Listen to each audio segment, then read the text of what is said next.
I was staring at my phone when the text came through. Brandon, my boyfriend of 4 years. The man I'd built a life with, planned a future with, sacrificed career opportunities for. His message was simple, almost cheerful. Babe, I'm moving in with Chloe for a few months. Financial reasons. You understand, right? We need to save for our house. I read it 3 times. Then I looked up at the dinner table, where candles were still burning, where the expensive wine I'd bought to celebrate our anniversary sat half-finished, where Brandon was watching me with that casual confidence that said he expected me to just accept this. To smile. To be understanding. To be the good girlfriend who always put his needs first. That was the moment everything crystallized. 4 years of being his backup plan. 4 years of rearranging my life around his schedule. 4 years of turning down promotions because he said we needed stability, not risk. And now he wanted to move in with Chloe, his ex-girlfriend, his supposed best friend, the woman he'd told me not to worry about 100 times. Something inside me snapped. Not with anger. Not with tears. With perfect crystalline clarity. I smiled. Not a warm smile. A cold one. The kind of smile that comes when you suddenly see the entire system for what it is, when all the variables finally align and you understand the algorithm that's been running your life. Actually, Brandon, I said quietly, you just inspired me. If you want to know how a systems analyst takes apart the man who thought she'd always be there, hit that like button and subscribe. Drop a comment telling me what you would have done in my position. Because what happened next, well, let me take you back to the beginning. 6 months earlier, everything seemed perfect. Brandon and I had been living together in a beautiful high-rise apartment in downtown for 2 years. I was 32, a senior systems analyst at a major tech company, the kind of job where I spent my days finding vulnerabilities in complex networks and designing foolproof security protocols. Brandon was the same age, worked in finance, and had the kind of charm that made everyone think he was trustworthy. Investment banker face, my colleague Daniel used to joke. The kind that makes you want to give him your money. We met at a mutual friend's party. He pursued me with intensity, flowers, and thoughtful texts, and weekend getaways. Within 6 months, we'd moved in together. Within a year, we were talking about marriage. I thought I'd found my person. The one who'd support my ambitions while building his own. The one who understood that love was a partnership, not a transaction. I should have seen the signs earlier. There were plenty of them, small red flags I explained away because I wanted so badly to believe in us. Like how Brandon always seemed to make decisions about our shared life without consulting me first. Or how when I got promoted with a significant raise, his first response was to talk about how we could upgrade our lifestyle rather than congratulate me. Or how Chloe, his supposed platonic best friend, always seemed to be having some crisis that required his immediate attention and usually his financial support. Chloe was 30, beautiful in that effortless way that made other women feel inadequate, and she had a talent for playing the victim. Every boyfriend cheated on her. Every roommate stole from her. Every job fired her unfairly. And Brandon was always there to rescue her because that's what good friends do, right? I swallowed my discomfort because I didn't want to be the jealous girlfriend. I didn't want to be the woman who couldn't handle her boyfriend having female friends. But there were moments that bothered me more than I admitted. Like the time I came home early and found them sitting close together on our couch, a bottle of expensive whiskey between them, Brandon's hand on her knee. They jumped apart when I walked in, and Brandon had laughed it off, said they were just talking about old times. Or the time I saw Chloe's name flash across his phone screen at 2 a.m. with a string of messages that started with, "I need you." 3 months before that fateful dinner, I'd been offered an incredible opportunity. A 2-year contract position in London with a tech consortium heading up their European security division. The salary was astronomical. The professional growth was exactly what I needed to break into the executive level. It was everything I'd been working toward for a decade. I'd been so excited when I got the call. I rushed home to tell Brandon, already imagining how we'd make it work. Long distance for a while, or maybe he could find something in London too. The finance sector was huge there. We'd talked about living abroad someday. This could be our someday. Brandon's face had fallen when I told him. He'd sat me down, taken my hands, looked into my eyes with such sincere concern. "Eleanor, I love your ambition, I really do. But we're building something here. We're planning for our future. A house. Marriage. Kids eventually. We need stability for that, not risk. And honestly, babe, we need to save money. Your salary is great, but with both of us working stable jobs here, we can actually get ahead." He'd made it sound so reasonable. So adult. So much like he was thinking about us, about our future together. I'd felt selfish for even considering it. So I'd turned it down. Sent the email declining the offer with a heavy heart, telling myself that relationships required sacrifice. That this was what love looked like. Choosing us over me. Brandon had been so grateful. He'd taken me out to dinner, told me how proud he was of my maturity, how this proved we were really in it together. He'd even started looking at houses online, showing me properties we could maybe afford in a few years if we both saved aggressively. I threw myself into my work, trying to ignore the gnawing feeling that I'd made a mistake. My colleague Daniel noticed. We'd been friends since I started at the company 5 years ago, bonding over our shared love of elegant code and terrible coffee. Daniel was a white hat hacker, the kind of brilliant mind that companies paid 6 figures to find their weaknesses before the bad guys did. "You seem off," he'd said one day, dropping into the chair beside my desk with 2 cups of the terrible coffee we both loved. "Everything okay with Brandon?" I'd shrugged, not wanting to admit my doubts even to myself, just adjusting to some decisions we made. Daniel had given me a long look. "Eleanor, you know I don't get involved in people's personal lives. But I've seen you turn down 3 major opportunities in the past 2 years, and every time it's been because of him. That's not adjusting. That's erasing yourself." His words had stung because they were true. But I'd pushed them away, told myself he didn't understand that compromise was part of any healthy relationship. Then came the night that changed everything. Our anniversary. 4 years together. I'd made reservations at the restaurant where we'd had our first date, but Brandon had canceled them, saying he wanted something more intimate. He'd cook, he said. We'd have wine at home. Just us. I'd thought it was romantic. I'd bought an expensive bottle of Burgundy, worn the dress he loved, even stopped by the fancy cheese shop on my way home. When I walked into our apartment, Brandon was already there and dinner was on the table. Pasta primavera. My favorite. We'd been eating for maybe 20 minutes, talking about nothing in particular, when he'd suddenly put down his fork and given me that smile. The one that used to make my heart skip. "So, babe, I've been thinking about our financial situation." I'd nodded, assuming he wanted to talk about the houses again. Chloe got evicted from her place last week. He'd continued casually, like he was discussing the weather. "She's in a really tough spot financially. You know how her last relationship ended badly and she lost her job and everything just piled up." I'd felt the first flutter of unease. "That's terrible. Is she okay?" "Well, that's what I wanted to talk to you about." Brandon had reached across the table, taken my hand. "She needs a place to stay for a few months while she gets back on her feet. And I was thinking this could actually work out great for us too." How so, I'd asked, though some part of me already knew where this was going. I could move in with her, help her with rent, make sure she's stable. And that would cut our expenses here in half. "You could cover this place yourself, right? Your salary is higher than mine anyway. And I'd be saving money living with Chloe, money we could put toward our house fund. It's really a smart financial move for everyone." I'd sat there, my hands still in his, processing what he'd just said. He wanted to move in with his ex-girlfriend and leave me to pay for our apartment alone. And he was framing it as doing me a favor. As doing us a favor. For a few months, he'd added, squeezing my hand. "Just until she gets back on her feet. You understand, right? We need to be smart about this. For our future." That's when I'd looked down at my phone and seen he'd already texted me about it, probably while I was in the bathroom earlier. As if this was already decided. As if my input was just a formality. That's when I smiled, that cold smile. That's when I said he'd inspired me. Brandon had looked confused. "Inspired you how?" "Well," I'd said, pulling my hand back and picking up my wine glass, "if we're making smart financial decisions. I should probably tell you that I got another call about that London position last week. They're still interested. Actually, they're very interested. They've upped the offer by 20%. His face had gone pale. "But you turned that down." "We decided." "No, you decided." I sacrificed. "But you're absolutely right. We need to be smart about money. We need to be independent. We need to focus on our individual financial futures." I'd taken a sip of wine, savoring the moment. "So I accepted the position this morning. I start in 6 weeks. What Brandon had half stood from his chair. "You can't just make a unilateral decision about my living situation and finances." Funny, because that's exactly what you just did. I'd set down my wine glass carefully. "But don't worry, I've thought this through very carefully. I called the landlord yesterday.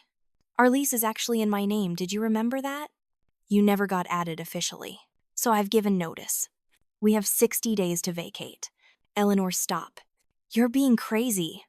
We can talk about this. Oh, we're way past talking, Brandon. I'd pulled out my phone, opened up a spreadsheet I'd been maintaining for months, something I'd started almost unconsciously when I first felt things shifting. Let's talk about money since you're so concerned about it.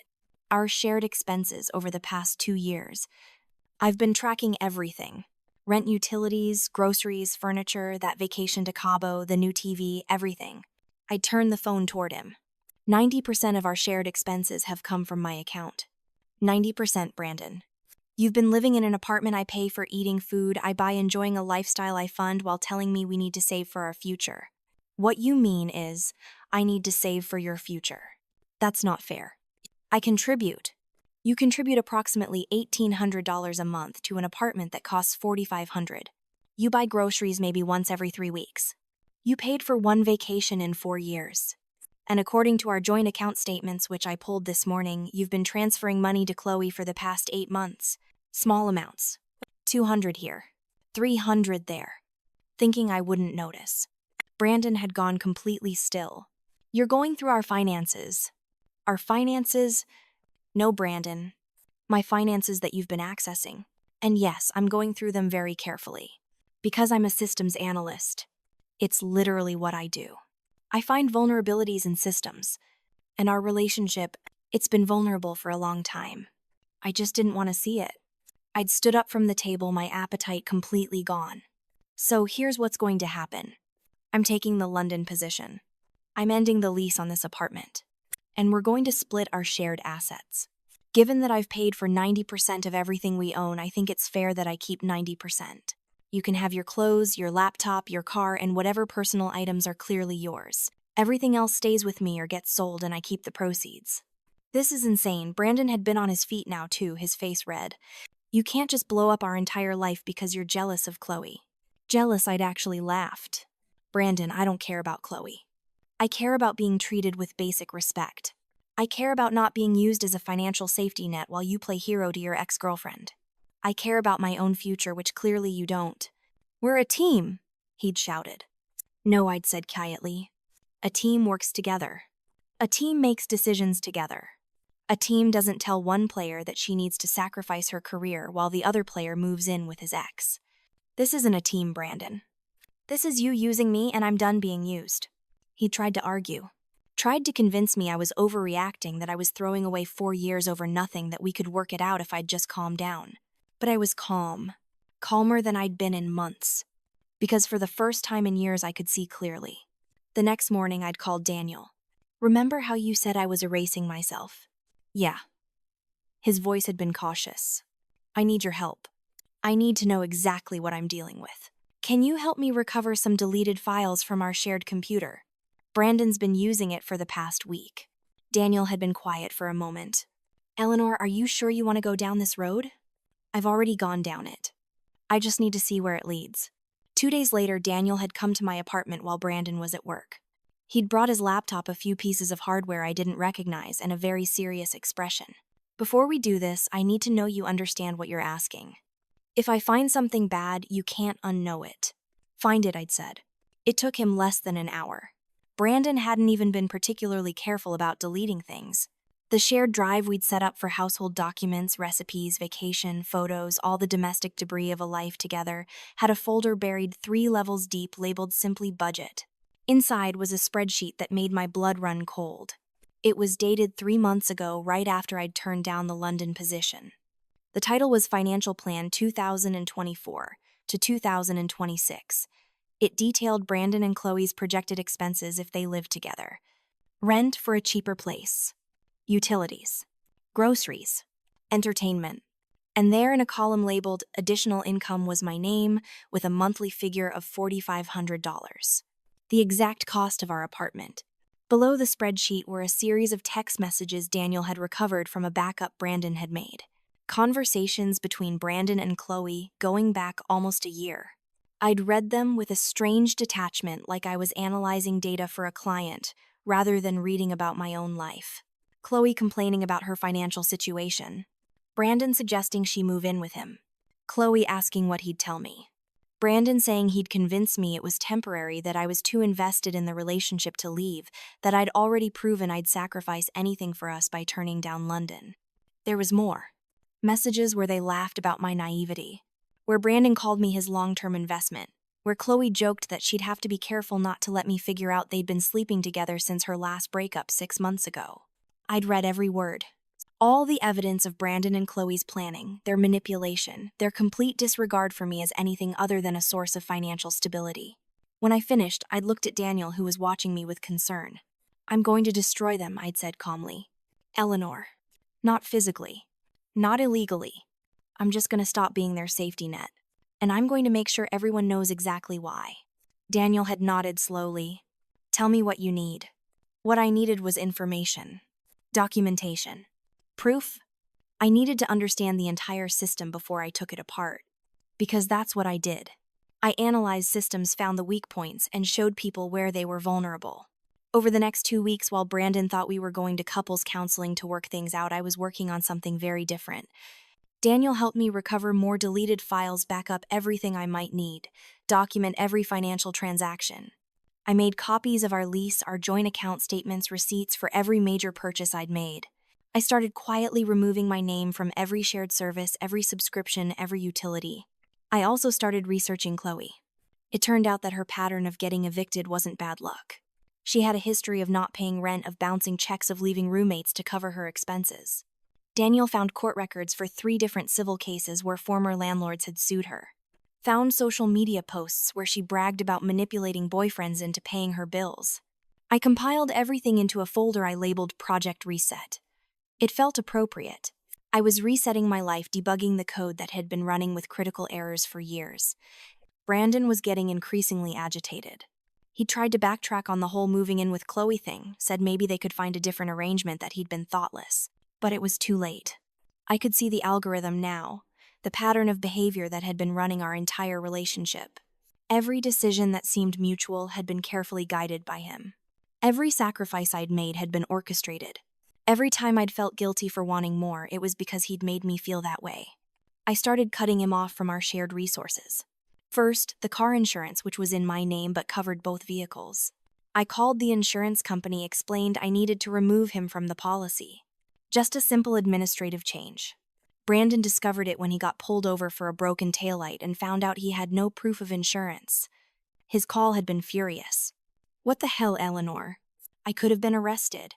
"Oh, I'm so sorry," I'd said with fake sweetness. "I'm trying to reduce our shared expenses. You know, being financially responsible. You can get your own policy. Should only cost you a few $100 a month." Next was the phone plan. We'd been on a family plan, both lines under my account. I downgraded to a single line. Brandon's phone service got cut off in the middle of a workday. Then Netflix, Spotify, the gym membership, the Amazon Prime account. Every little shared convenience I'd been paying for, I systematically removed him from. Each one was a tiny cut, not deep enough to cause real damage, but enough to remind him constantly that his comfortable life was built on my foundation. But the real war was happening on a different front. Brandon and Chloe had started telling their friends that I was having a breakdown. That I'd become jealous and unstable, that I was punishing Brandon for trying to help a friend, that I was irrational and possibly mentally ill. The whispers started reaching me through mutual friends. "I heard you've been really struggling with some things. Brandon's worried about you. Maybe you should talk to someone." I'd expected this. Abusers and manipulators always try to make their victims look crazy. It's a classic move. Discredit them before they can tell the truth. So I built my response carefully. I created a simple website password, protected, nothing fancy. Just a clean, professional interface that looked like a legal document repository. I uploaded every piece of evidence I had. Screenshots of the budget spreadsheet where I was listed as income. Screenshots of the recovered text messages between Brandon and Chloe. Bank statements showing the financial imbalance in our relationship. Receipts proving I'd paid for 90% of our shared life. Court records of Chloe's eviction history. Photos of checks Brandon had written to Chloe from our joint account without telling me. I added one more thing. Audio recordings from our home security camera. We'd installed cameras in the common areas after a break-in in our building last year. Brandon had forgotten about them. I hadn't. There was footage of Brandon and Chloe in our apartment when I was at work, sitting too close. Kissing. Brandon's hands in places they shouldn't be on someone who was supposedly just a friend. And audio of them laughing. Talking about me. Brandon doing an impression of my voice when I told him I was turning down the London job. I just want us to be together, Brandon. I'll sacrifice my entire career for you, Brandon. Both of them cracking up. I didn't put this online out of revenge or cruelty. I put it online as documentation. As proof. Because I knew that when I finally pulled the plug on this relationship completely, they'd spin the narrative. They'd make me the villain. I needed the truth to be accessible to anyone who doubted me. Then I started sending the link. Only to people who had directly confronted me about my supposed breakdown. I heard you've been concerned about my mental health. I appreciate it. Here's some context for why I've made the decisions I've made. Password is Project Reset 2024. Feel free to review the documentation. The response was immediate. Friends who'd been cool toward me suddenly started calling, apologizing. I had no idea. Brandon completely lied to us. Chloe's always been like this. I should have warned you. The gossip mill reversed direction. Now Brandon and Chloe were the ones being talked about. People were disgusted. People were angry on my behalf. The narrative they'd tried to build crumbled in days. Brandon's mother called me. She'd always liked me, and she'd gotten the link from one of Brandon's cousins. Eleanor, I don't know what to say. I'm so ashamed of him. He was raised better than this. Mrs. Hayes, I'd said calmly, Brandon is 32 years old. He made his choices. I'm simply refusing to continue funding them. Is there anything I can do? Tell him to stop contacting me. Tell him to accept that this relationship is over. Tell him that if he keeps trying to harass me, I'll file for a restraining order and include all of this evidence. Every text message, every voicemail, every email, I'm documenting everything. She'd been quiet for a moment. You're stronger than I thought. I'm sorry my son didn't see that. 3 weeks after our anniversary dinner, I came home to find the car missing. Our car, the one that was in my name but that we both used, the one I'd paid off 2 years ago. I'd smiled. Brandon had finally done something stupid enough to be actually illegal. I'd called the police, reported it stolen, given them Brandon's information, explained that yes, he'd had permission to use it when we were together, but we'd broken up and he no longer had that permission. No, I didn't know where he was. Yes, I'd like to press charges if they found him with it. 2 hours later, a police officer called me back. Miss Vance, we located your vehicle, and Mr. Hayes. He claims you gave him permission to take it.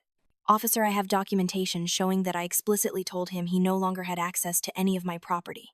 I can send you the emails and text messages. The vehicle is titled solely in my name. He has no legal claim to it. He's asking if you'd be willing to let him explain. No. I want my vehicle back. If he's not arrested for theft, I'll file a civil suit for conversion of property. They'd returned my car. Brandon wasn't arrested, but he got a warning. And more importantly, he realized I wasn't going to continue making things easy for him. The attempts to contact me intensified. Texts, emails, calls from unknown numbers, messages through mutual friends. Brandon was desperate now. The comfortable life he'd built on my credit card and my salary was falling apart. Chloe was getting increasingly demanding, expecting him to support her the way I'd been supporting him, and he didn't have the resources. Some of the messages were apologetic. You made a terrible mistake. I love you. Please let me fix this. Some were angry. You're destroying my life over your ego. Some were manipulative. After everything I did for you, this is how you repay me. I responded to none of them. Every message went into a folder Daniel helped me create, automatically backed up to the cloud. More documentation. More evidence if I ever needed it. Then came the legal threat. Chloe had a cousin who was a lawyer, apparently. A fresh graduate from a mediocre law school, but still technically a lawyer. He sent me a letter demanding I pay compensation for emotional distress and return community property that Brandon claimed was his. I'd actually laughed when I read it. Then I'd called Lynn. Lynn had been my lawyer for years, handling the contracts when I bought my car, reviewing the lease for my apartment, helping with a minor dispute with a contractor. She was sharp, experienced, and took absolutely no nonsense from anyone. Lynn, I need to file a civil suit. She'd listened to everything, reviewed all my documentation, watched some of the security camera footage, read the text messages, examined the financial records. When I finished, she'd leaned back in her chair with a grim smile. Eleanor, this is one of the most well-documented cases of financial exploitation I've seen outside of elder abuse cases. You've essentially done my job for me. We can file suit for fraud, intentional infliction of emotional distress, and unjust enrichment. We'll also file for a restraining order given the harassment. And we're going to request attorney's fees because this is so egregious. I don't want money from him, I'd said. He doesn't have any. I want him to stop. I want them both to go away. Then we'll make them sign an NDA as part of any settlement. They won't be able to talk about you, contact you, or mention this situation to anyone ever again. Violation would result in significant financial penalties. Perfect. Lynn's first letter to Chloe's cousin was a masterpiece. It laid out every piece of evidence we had, every law they'd potentially broken, every consequence they'd face if they continued this path. It included a timeline showing their conspiracy to defraud me, screenshots of them laughing about it, proof of Brandon's financial exploitation. The letter ended with a simple ultimatum: cease all contact, drop all claims, and settle this quietly, or face a very public lawsuit that would destroy whatever reputations they had left. Chloe's cousin withdrew from representing them within 48 hours.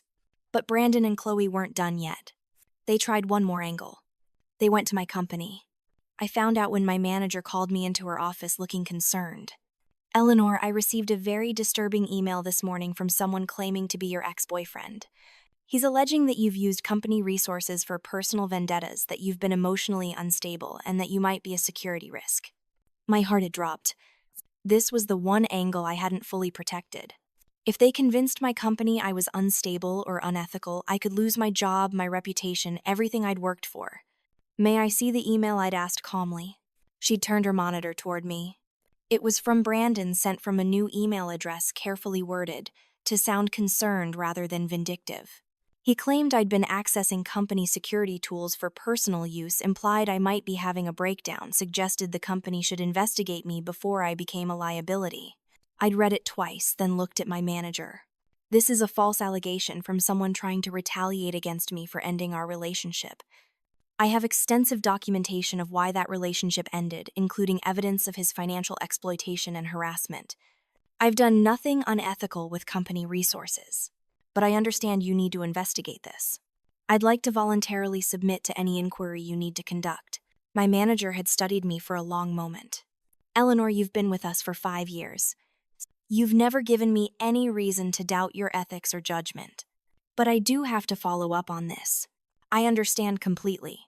While you're investigating, can I show you something? I'd pulled up my personal laptop, opened my Project Reset folder. This is documentation of the situation with my ex.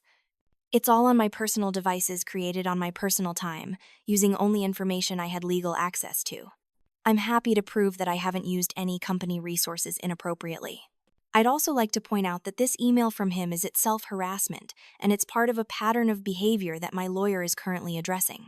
She'd reviewed some of the documentation, her expression growing darker. This is awful. I'm so sorry you're dealing with this. Thank you. But I need you to know that I take my professional ethics very seriously.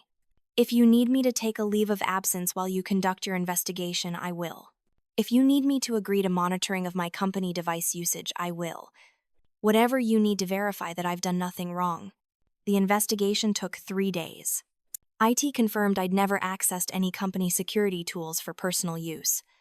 They verified that all the work on my personal documentation was done on my own devices on my own time. They checked my productivity metrics and found no decline in my work performance. More than that, they found that Brandon's email had been sent from a spoofed address, designed to look like it came from a legitimate concern. Their IT security flagged it as a potential phishing attempt. The company's legal department, without my prompting, sent Brandon a cease and desist letter threatening legal action if he contacted anyone at the company again. That was Brandon's last major move. After that, the harassment slowed and eventually stopped. He and Chloe were running out of options, running out of money, and running out of friends willing to listen to their version of events. The London position was waiting. I'd stayed in contact with the hiring manager, explained that my personal situation had gotten complicated but was resolving. They'd been understanding, even extended the start date by a month to give me time to wrap things up. I spent those weeks systematically dismantling the life I'd built with Brandon. Sold the furniture I didn't want. Donated the kitchen items, the decorations, all the domestic artifacts of our relationship. Closed the joint bank account, transferred my half to my personal account. Changed my phone number. Updated my emergency contacts. Removed Brandon from every aspect of my digital and physical life. It was methodical, clinical. Some people asked if I was sad if I was mourning the relationship. I wasn't. How do you mourn something that was never real? Brandon had never loved me. He'd loved what I provided. Stability, money, a comfortable life while he played savior to his ex-girlfriend. The only emotion I felt was relief, and a strange sort of satisfaction. Not at their suffering, but at my own clarity. I'd fixed the bug in my system. I'd patched the vulnerability. I was secure again. The settlement came through a week before I left for London. Brandon and Chloe, through yet another lawyer, agreed to every term Lynn had proposed. They would have no contact with me ever again. They would not discuss me, the relationship, or any aspect of this situation with anyone. Violation of the NDA would result in a $100,000 penalty for each breach plus legal fees. They signed everything without argument. They were desperate enough by then. Word was they'd both moved back in with their parents in separate cities. They weren't even speaking to each other anymore, each blaming the other for the disaster their scheme had become. Chloe had apparently accused Brandon of leading her on, of promising her a comfortable life funded by his wealthy girlfriend. Brandon had accused Chloe of being a parasite who'd destroyed his relationship. The irony wasn't lost on me. They'd conspired to use me, and in the end, that conspiracy had turned them against each other. The system had collapsed from within. My last week in the apartment was strange. Everything was packed. The furniture I was keeping had been shipped ahead to London. The space was empty except for an air mattress and a few boxes. It looked nothing like the home I'd tried to build here. I spent my last night standing by the window looking out at the city lights, thinking about everything that had happened. 4 years of my life. Tens of thousands of dollars. Countless sacrifices. All for a man who saw me as an investment portfolio. My phone buzzed. A text from an unknown number. I almost ignored it, then recognized the area code. Brandon's hometown. I opened it. You won. That was all it said. 2 words. An admission of defeat. A final attempt to make me feel something, anything about him. I stared at the message for a long time. Then I typed a response. This was never about winning. It was about stopping the loss. I deleted the conversation and blocked the number. That was the last time I heard from Brandon Hayes. Daniel helped me load the last boxes into my car the next morning. You doing okay? He asked as we finished. Honestly, I feel lighter than I have in years. Good. You scared me a little, you know. When you first asked me to help with all this, I was worried you were going to do something you'd regret. I regret plenty, I'd said. But nothing I did these past few months is on that list. I just stopped paying for someone else's lifestyle. That's one way to put it, he'd grinned. The other way is that you systematically demolished 2 people's entire lives with nothing but spreadsheets and security footage. They demolished their own lives, Daniel. I just stopped spackling over the cracks. He'd pulled me into a hug. London's lucky to get you.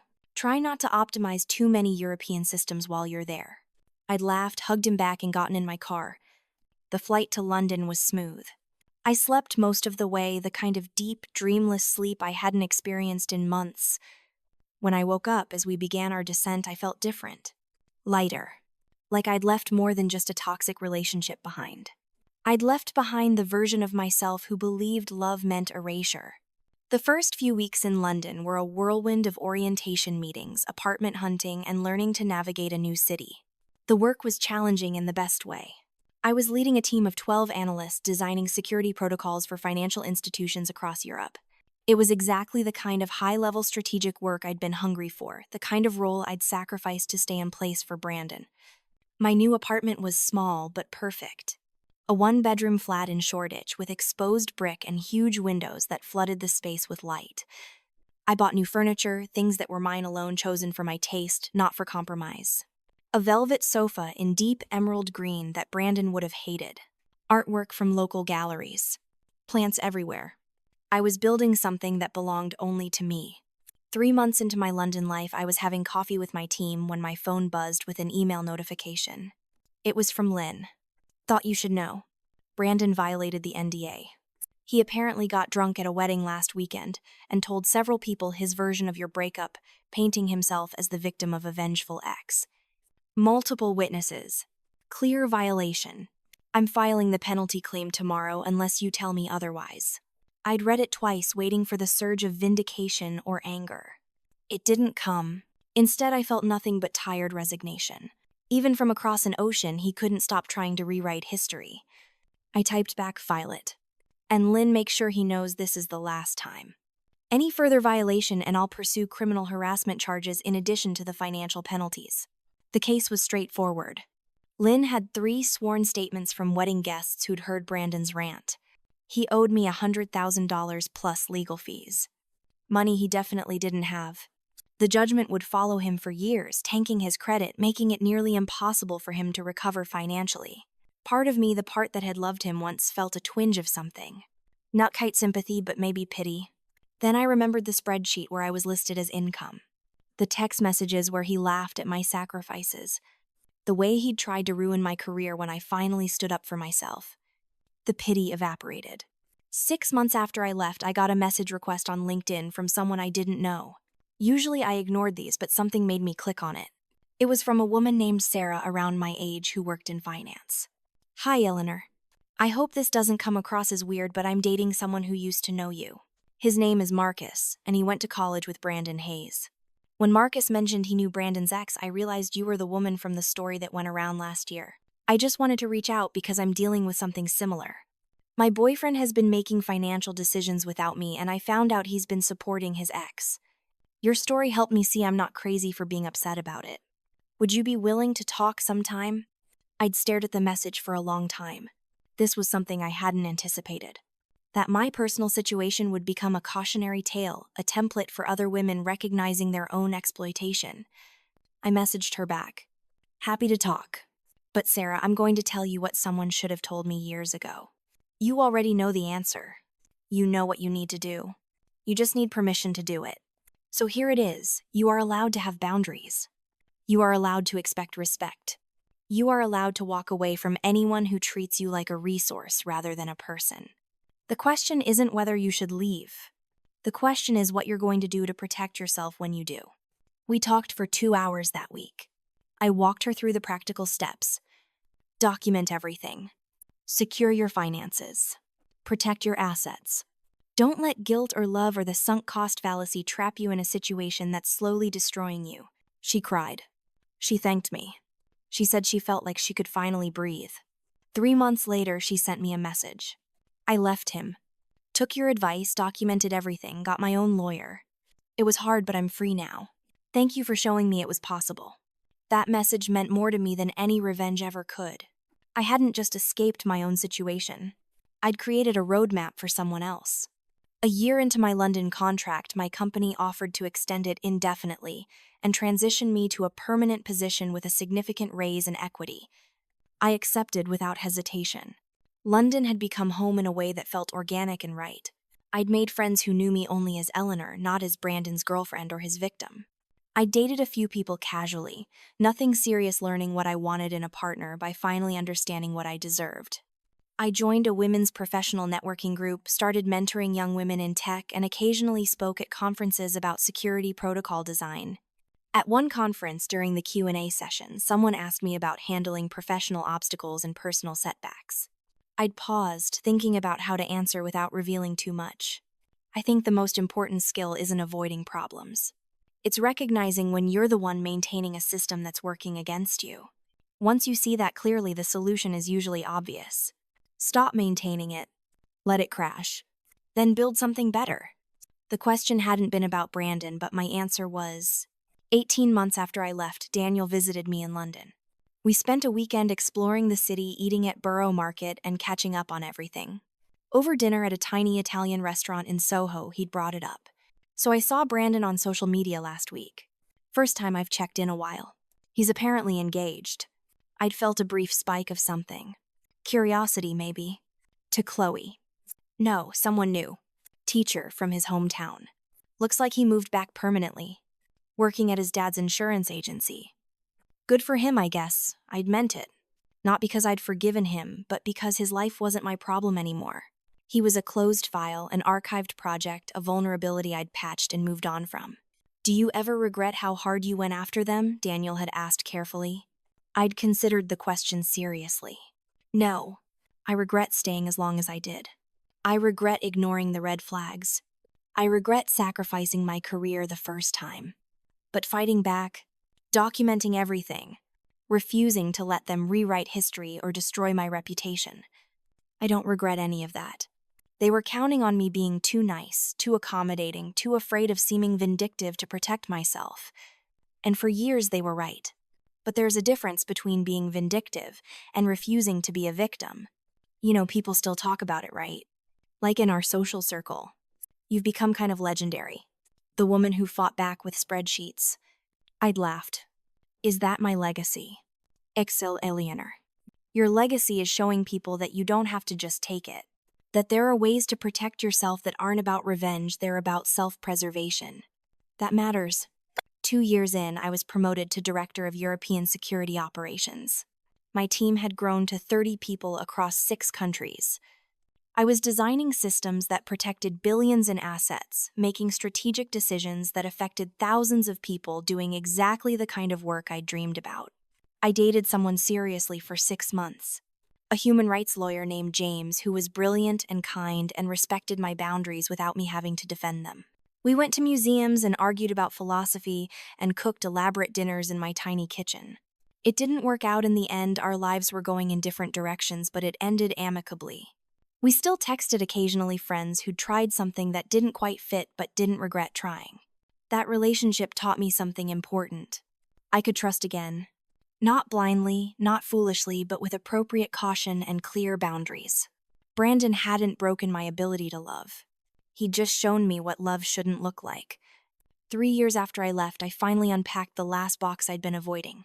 It had been sitting in the back of my closet, sealed with packing tape labeled Simply Personal. I'd known what was in it. Photos of Brandon and me. Cards he'd given me. Little mementos from our relationship. The physical evidence of 4 years I'd tried to forget. I opened it one Sunday afternoon when the flat was quiet and I had nowhere to be.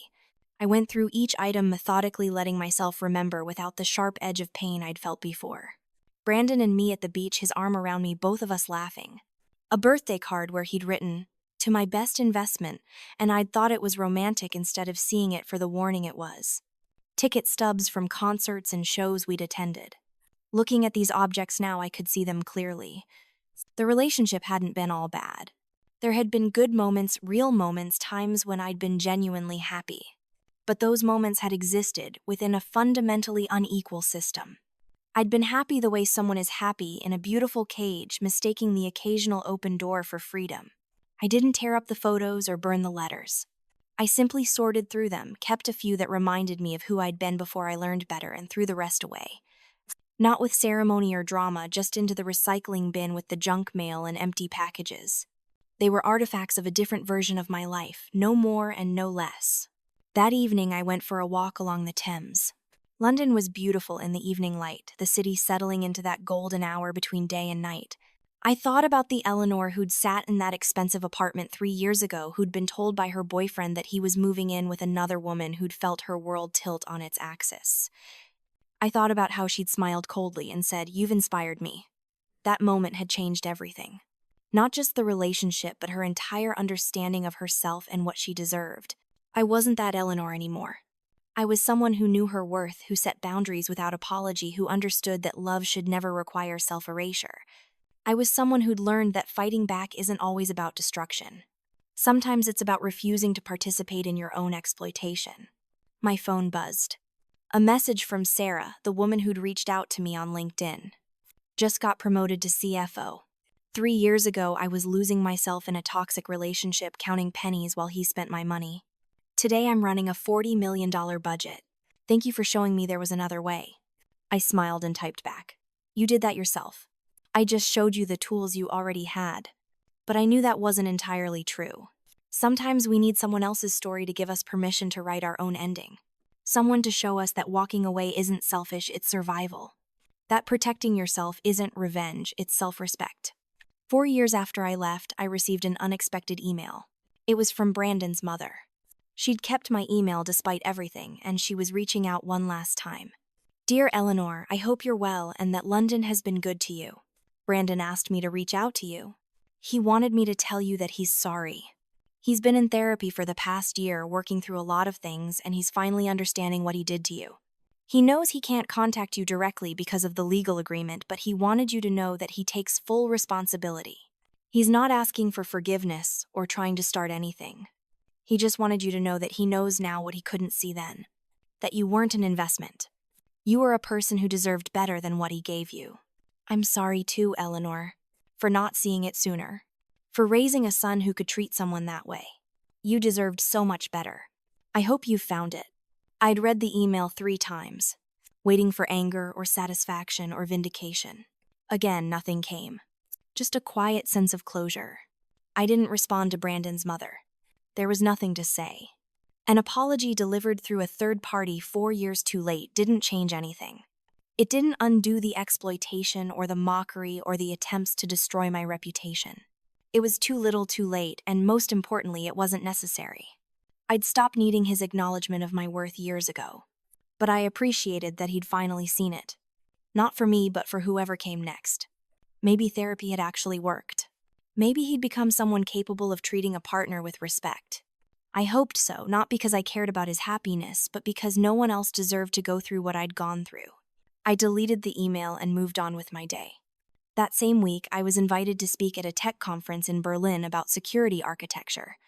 During the reception after my talk, a young woman approached me nervously. She was maybe 25, working her first major systems analyst role. Miss Vance, I'm sorry to bother you, but I have to tell you something. 3 years ago, my roommate shared this story with me, about a woman who fought back against her ex-boyfriend who was using her. The story was kind of legendary in our friend group.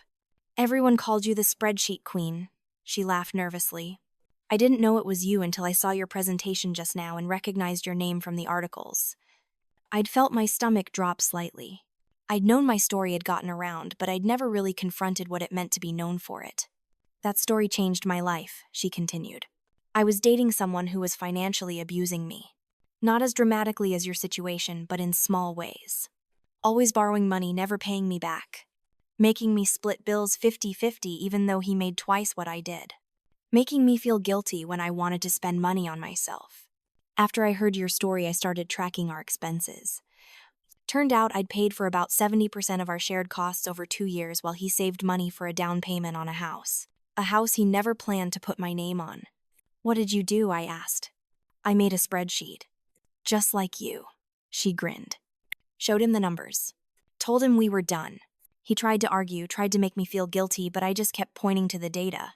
Numbers don't lie. He eventually moved out. And you know what? I used the money I saved from not supporting him to go back to school for my master's. Which is how I ended up here working in security architecture just like you. So thank you. You probably saved me years of exploitation. We'd talked for another hour. I'd given her my card, told her to reach out if she ever needed advice or mentorship. As we parted ways, she'd said something that stuck with me. The scariest part of my relationship was that I thought it was normal. I thought compromise meant always being the one who gave. Your story taught me that there's a difference between compromise and being compromised. That night, alone in my hotel room, I'd thought about legacy. Not the professional kind, the patents and security protocols and conference talks, but the personal kind. The ripple effects of refusing to stay silent about exploitation. I'd never set out to be an inspiration. I'd just been trying to survive, to protect myself, to refuse to be erased. But somehow, in doing that, I'd shown other people that they could do the same. That you could fight back without apology, protect yourself without guilt, and come out the other side stronger. 5 years after I left that apartment in downtown, I bought a house. A small Victorian townhouse in Islington with a garden and a home office, and enough space to finally feel permanent. I was 37, single, successful, and genuinely happy. Not the performance of happiness I'd put on for Brandon, but the real thing. The kind that comes from building a life on your own terms. I threw a housewarming party. Daniel flew in from the States. Sarah came with her new girlfriend. James brought wine and congratulations. My team from work filled my living room with laughter and stories. I stood in my kitchen looking out at all these people who knew me, really knew me, and felt overwhelmed with gratitude. That night, after everyone had left and I was cleaning up, I found myself in the room I'd designated as my office. I'd hung my diplomas on the wall, my awards and certifications, evidence of everything I'd built. But in the bottom drawer of my desk, I still kept one thing from before. The original Project Reset folder. All the documentation, all the evidence, all the proof of what Brandon and Chloe had done. I kept it not because I needed it, but because it reminded me of something important. That I had the skills to see clearly, document thoroughly, and protect myself completely. I pulled it out, flipped through the pages. The spreadsheets documenting financial exploitation. The screenshots of cruel text messages. The timeline of systematic manipulation.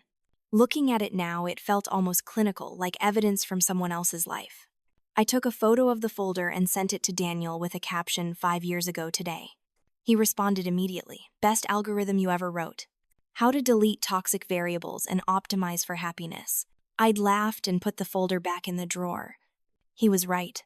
That's exactly what it had been. A systematic approach to removing elements that were corrupting my system. I debugged my life. The next morning, I woke up in my own house, in a city I loved, with a career I'd fought for and a life I'd built brick by brick after someone tried to reduce me to a line item in their budget.